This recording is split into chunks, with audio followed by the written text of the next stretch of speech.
देख रहे हैं शंकर पोस्ट समाचार चैनल।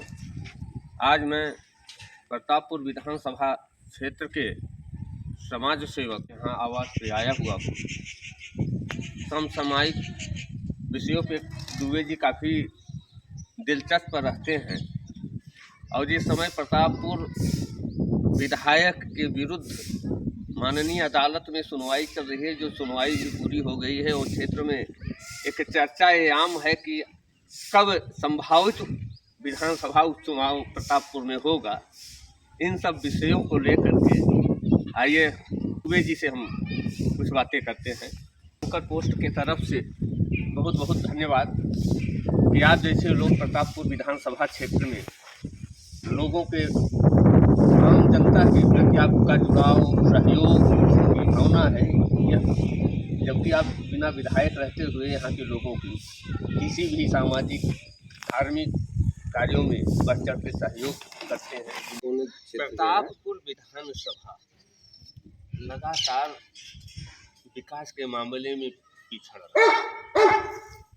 बाहर से आए नेताओं को यहाँ टिकट दिया जा रहा है। जो यहाँ के स्थानीय विधायक भी वो भी यहाँ हालात नहीं है।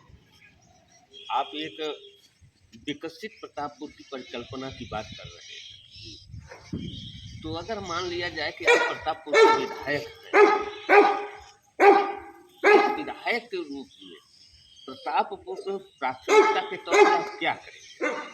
देखिए, प्रतापपुर विधानसभा एक समय में बहुत विकसित विधानसभा बन गई थी जब पंडित श्याम सुंदर उपाध्याय यहाँ पे मिनिस्टर हुआ करते थे। लेकिन उसके बाद प्रतापपुर विधानसभा नेताओं के लिए चारागाह हो गया। और कहीं ना कहीं मैं बड़ी ईमानदारी के साथ इस बात को कहना चाहूँगा कि प्रतापपुर विधानसभा के लोग हमेशा सत्ता के विपरीत क्यों चलते हैं। मुझे काफ़ी समय से मैं एनालिसिस कर रहा हूँ, लेकिन आज तक मुझे समझ में नहीं आया कि हमेशा सत्ता के विपरीत ही किसी न किसी कैंडिडेट को चुनते हैं। पिछली बार 2017 में इतना अच्छा माहौल था, फिर भी उस समय भी लोगों ने बहुजन समाज पार्टी को विजयी बनाया। इस बार भी परिस्थिति वैसी थी, लेकिन फिर भी पब्लिक ने समाजवादी पार्टी को सत्ता के विपरीत पक्ष को ही अपना उत्तराधिकारी बनाया। और पार्टी की भी कहीं ना कहीं कमियां हैं। और यहाँ के लोगों को कि बाहर से यहाँ के लोग 8-8 10 प्रत्याशी दिन रात समाज में पार्टी का नाम बताने के लिए, पार्टी के किए हुए कार्यों को बताने के लिए पूरा प्रयास करते हैं। अंततः कोई बाहर जाता है और यहाँ का कैंडिडेट बन जाता है, तो यहाँ के लोगों का भी मन टूट जाता है। कितनी परिश्रम के बाद भी कोई बाहर से व्यक्ति आया है। और रही बात, आपने कहा कि अगर मुझे कभी मौका मिलेगा तो हमारे लिए प्राथमिकताएँ क्या होंगी, तो बेसिक इंफ्रास्ट्रक्चर की कमी नहीं है प्रतापपुर में, बट बेसिक इंफ्रास्ट्रक्चर को मेंटेन करने की ज़रूरत है। और सबसे बड़ी प्राथमिकता भदोही, जौनपुर, इलाहाबाद, ये प्रतापगढ़, ये 4 डिस्ट्रिक्ट के बीच में नियर अबाउट यहाँ से सब जगह की दूरी संभवतः एक जैसी है, थोड़ी कम थोड़ी का ज़्यादा। लेकिन प्रतापपुर में एक मेडिकल फैसिलिटी नहीं है। न जाने कितने इमरजेंसी में अस्पताल नहीं पहुँचते हैं और बीच रास्ते में ही दम तोड़ देते हैं। तो पहली प्राथमिकता, अगर मुझे कभी मौका मिला, तब दूर की बात है, मैं आज अपने इस सरकार से अनुरोध करता हूँ, आग्रह करता हूँ कि बहुत ही बड़ा फैसिलिटी वाला एक हॉस्पिटल इस प्रतापपुर विधानसभा को दिया जाए। और यहाँ पे महिला विद्यालय नहीं है, एक महिला विद्यालय दिया जाए, जिससे कि प्रतापपुर के बच्चों का भविष्य अच्छा हो सके। और यहाँ की बेटियाँ, क्योंकि प्रतापपुर विधानसभा में बेटियों की शिक्षा नहीं हो पाती। आप प्रतापपुर को विकसित प्रतापपुर एक रोल मॉडल के आने वाले समय में देश और प्रदेश में प्रतापपुर विधानसभा का नाम, आपकी ये परिकल्पना है, तो किस प्रकार आप प्रतापपुर को विकसित विधानसभा में तब्दील करेंगे? क्या ऐसी कुछ कार्य योजना है आपके पास? अवश्य है। पहली बात, अगर कोई भी प्रतापपुर ही नहीं, कोई भी देश, कोई भी राज्य, कोई भी जिला, कोई भी प्रतापपुर अपना प्लाट अगर विकसित होता है, तो पहली से जो मूलभूत सुविधाएं हैं, यहाँ इंफ्रास्ट्रक्चर बहुत अच्छा होना चाहिए।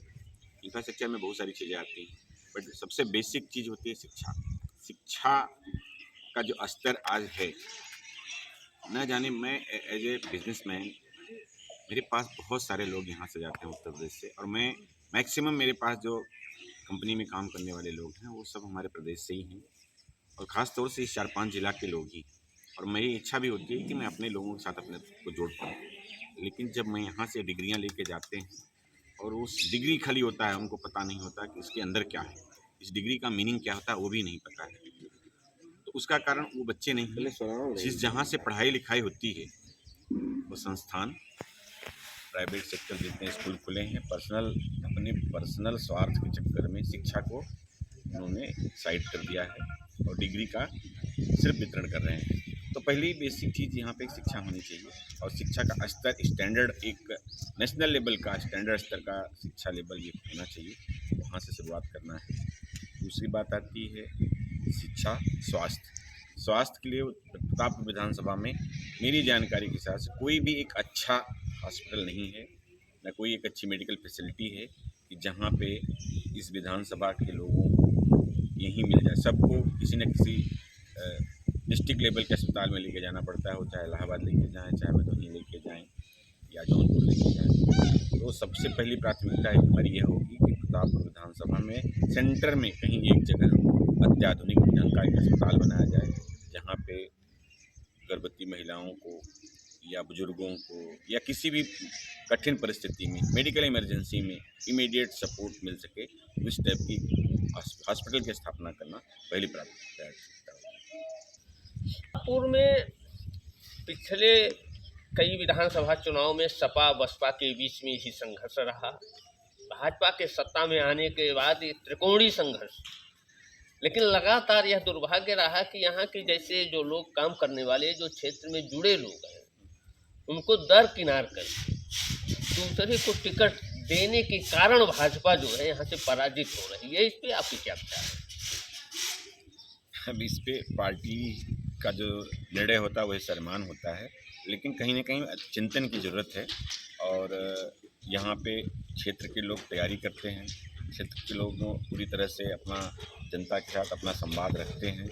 अंततः कोई बाहर का व्यक्ति आता है और उसको यहाँ पे टिकट मिल जाता है और वो पूरा खेल खराब करके चला जाता है। तो अभी तक जो 25 सालों से इतिहास यही रहा है कि भारतीय जनता पार्टी एक भी बार इस सीट से जीत नहीं पाई है, और एक दो जो मौके आए तो कोई न कोई किसी गठबंधन के, पिछली 2 बार से तो ये सब सीट गठबंधन के पास है।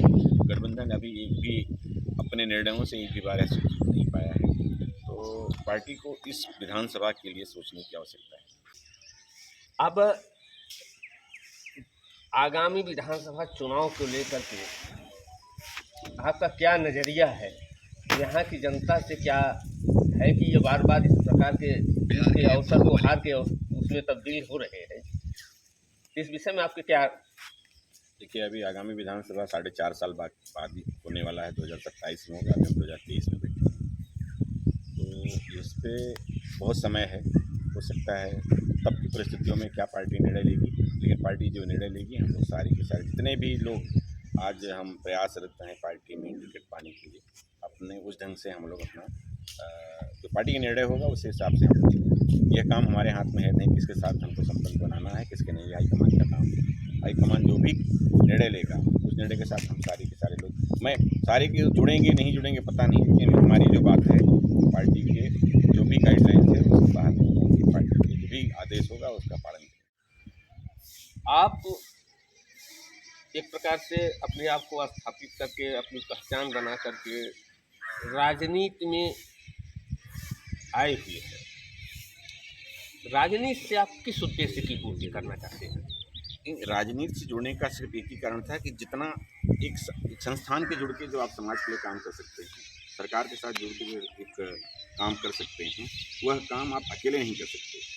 तो राजनीति से जुड़ने का उद्देश्य पैसा कमाना नहीं था, न नाम कमाना उद्देश्य था। नाम तो आप अच्छे काम करिए और आपके साथ लोग जुड़े हैं तो आपकी सराहना करते रहेंगे, और ये समाज है जब तक, और नाम तब तक होता है जब तक आप पद पे आसीन होते हैं।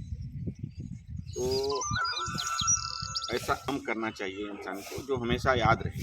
वह ऐतिहासिक काम करने के लिए मैं अपने इस मातृभूमि में कोशिश कर रहा हूँ कि अगर कभी मुझे मौका मिलेगा तो यह है प्रतापपुर विधानसभा या हमारे प्रयागराज का नाम बना सकूँ, अच्छे स्वर्ण अक्षरों में लिखवा सकूं कि प्रतापपुर विधानसभा में भी कोई एक विमल दुबे नाम का व्यक्ति पैदा हुआ था जो समाज के लिए इतना कर गया।